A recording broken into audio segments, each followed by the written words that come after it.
Mga kababayan, kumusta po kayong lahat sa mansulok ng mundo? Magandang araw po sa inyong lahat. Umpisahan na po natin itong mga balitang nangyayari sa ating bansa. Ito nga po mga kababayan, pag-usapan po natin itong si Ma'am Claire Castro. Nanawagan po siya na gumawa ng batas para sa mga troll army.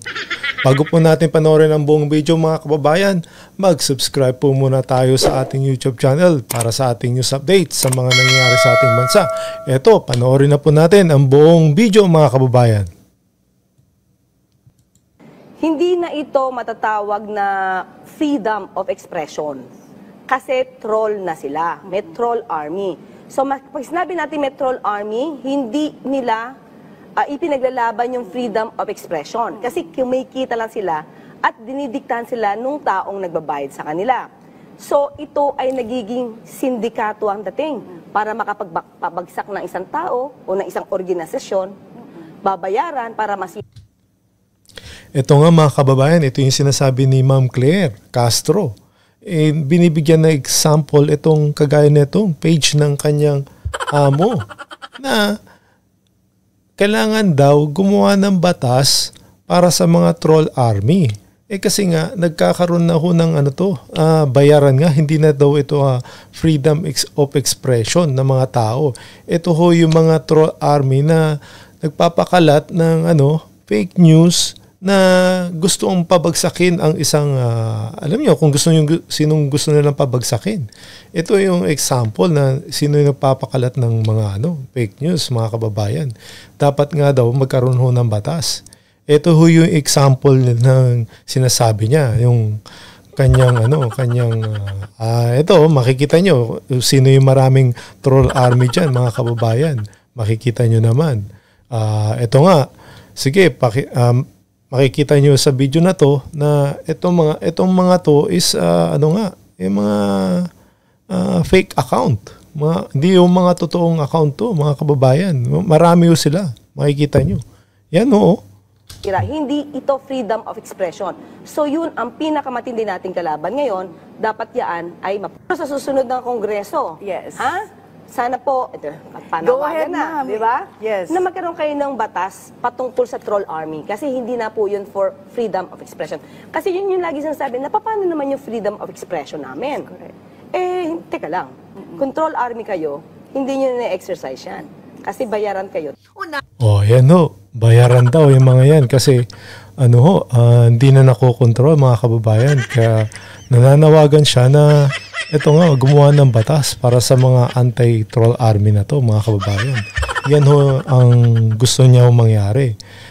Ito, si Mama Marlica, na-booking kung sino talaga ang merong mga troll army, mga kababayan. So, tignan ho natin yung mga isiniwalat ni Ma'am Marlica. Ay natin si Lisa Tanas na inaimbalsama ang kanyang mukha kung ilan ang trolls na hawak niya. Handa na ba kayo mga bata?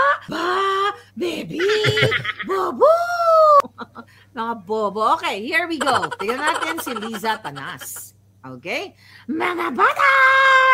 Ako nga pala si Kiko Matching! Ready na ba ang mga Kiko Matching ng bayan? Nakita nyo yan? Ay Facebook ni Lisa Marcos. Alam nyo, nakita nyo na iba dito sa inyo. Pero, ulit-ulitin natin mga bata! Handa na ba kayo? Na makita ang mga trolls ni Lisa Tanas na dapat siya ay bitayin. Okay, look, mga kababayan, unahin natin si Lisa Tanas kasi ang sinasabi ng kanilang tagapagsalita na parang si para siyang si Manang Bola ng Bahimot! Magandang umaga sa iyo, Bong! Ako nga pala si Kiko Matching! Naging aswang si Kiko Matching. Okay, go. Katulad nitong nagko-comment sa kay Lisa Tanas. The Philippines is ready to shine on the global stage. Wishing you all smooth preparation.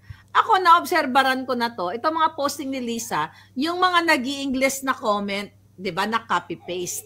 Okay, 30 followers. Nakikita nyo, nakakasunod kayo. Tignan natin ang mga komentaryo. Kasi gusto ni Castro, kasi binabaliktad nila, mga kababayan, na tayo ay paid trolls. Sila nga itong ang daming trolls. Tignan mo ito, si Kuya Utoy Pares. O, pansinin nyo, ang sabi kay Lisa Tanas, this is wonderful opportunity to highlight the beauty and diversity of the Philippines. So ito ang trolls, Locaret Castro. Okay, nabuangit. O, 11 followers. Ang sabi naman ng isa, Wrestle Hit. Ito yung mga palatandaan, yung mga kanilang trolls na hindi nagtatagalog, kundi nag-i-English na copy-paste. Lady expressed enthusiasm over the ongoing preparation of the Philippines hosting of the Asian Summit. Alam mo yun, para silang mga AI actually. Okay, 24 followers. Pag AI, walang puso, walang damdamin. Ibig sabihin, walang connect, walang engagement sa tao, human sa human, yung mga comments. Sports Maniac. Yan. Kasi nadidetect ko na yan kung sino ang trolls ni Lisa Tanas. Okay, tignan mo, sport events, 19 followers. Okay, tignan naman natin dito. Okay, eto si, hanapan natin ang pangalan. Ito si, pangalan nito, ito Anisha Chin. Alright, ayan, 202 followers. Pero tignan mo yung itsura ng kanyang Facebook profile.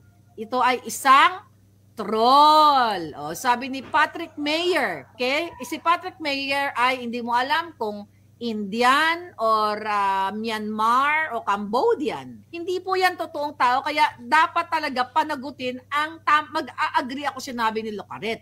Pero unahin niyang tagpasin yung amo niyang sindikato. Dahil sinasabi niya ito daw ang mga trolls ay hindi na nagpapahayag ng expression o ng freedom of expression. Totoo naman siya. At ang amo niya na pinagsisilbihan ng manang bola na yan, ay mismo ang nagpapakalat ng trolls. Ito nga dapat imbestigahan ito ng mga ulupong dyan sa Congress. Tignan natin ito. Okay, ito English.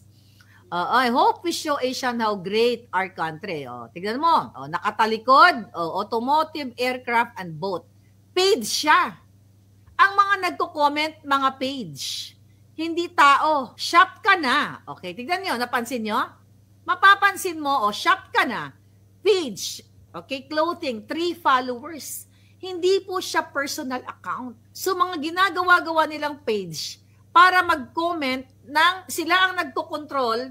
Ito, tama ang sinabi ni Locaret Castro na nagko-control ng naratibo para sabihin na si Lisa Tanas ay hindi butod, hindi mudlo, o mabuting ginagawa. Tignan mo itong si Queen's Legend. Page yan. Tignan nyo, page. 3 ang follower. Yung Gab-Gab, okay? Si Marcos Jr., ang kanyang profile picture. Page din. Okay? Kaya pumunta ka sa ano ni Bangag Jr., ganito din. Lupang Sinilangan.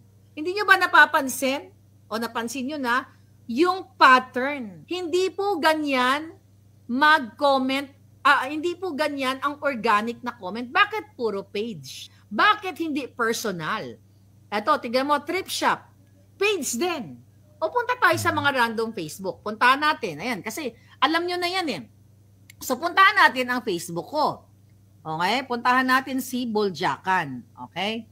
Tignan natin, 162. Dapat million-million na yung followers natin. Pero syempre, ayan, naka-live si Palangga. So tignan natin, ayan, yan, may mga comment kayo, si Giovanni, nakikita ko. Wag na yung live na yan. Dito tayo sa luma. Okay, tignan natin. Ito. Katulad nito, 572 comments. Tignan natin, ha? Tignan natin yung mga comments sa atin. Okay, tignan natin to si Rolf. Ito, English. Diba? Yan ba ay page? Hindi. Si Rolf G. Tanyola ay personal account. Okay, personal account siya. Si Carlito, personal account. Ibig sabihin, tao sila. Hindi sila page. Si LV Castillo from Calawag, personal account. Nakita niyo yung pagkakaiba? Yan dito niyo makikita mga kababayan kung sino ang talagang nagpapakalat ng mga trolls. At tama itong si Manang Bola. So makikita ninyo, yan nagpapanik na nga si Ngagba. Alright, so yun yung troll army ni Bangag. Actually paulit-ulit na lang tayo. So ngayon sinasabi nila na tayo ay bayad at tayo ay bayad tayo ng pogo. So paulit-ulit ko na sinasabi sa inyo, alam nyo, eto yan. Yung mga Ensimada vloggers at yung mga bumaliktad, actually nakakaawa. at itong si Locaret Castro, wag na tayo magmaang-maangan. I have a lot of evidence na may mga ebidensya kasi na ito ay protection na hindi mo pwedeng ipakita. Depende na lang kung aatakihin ka ng mga taong ito. Okay? So far, tahimik sila. Wag na kayong well, you guys are, smart naman. Tira ng tira kay Sara, tira ng tira kay Pangulong Duterte. Lumubo na nga sila. Lumubo itong mga Ensimada vloggers na lumalamon sa kaban ng bayan. So mga kababayan, ano po masasabi nyo dito sa video ito? Mag-comment lang ho kayo, mag-like and share, at mag-subscribe po sa ating YouTube channel para sa iba pong maiinit na balita at usapan, mga kababayan. Maraming salamat po. God bless po at mag-ingat po kayong lahat.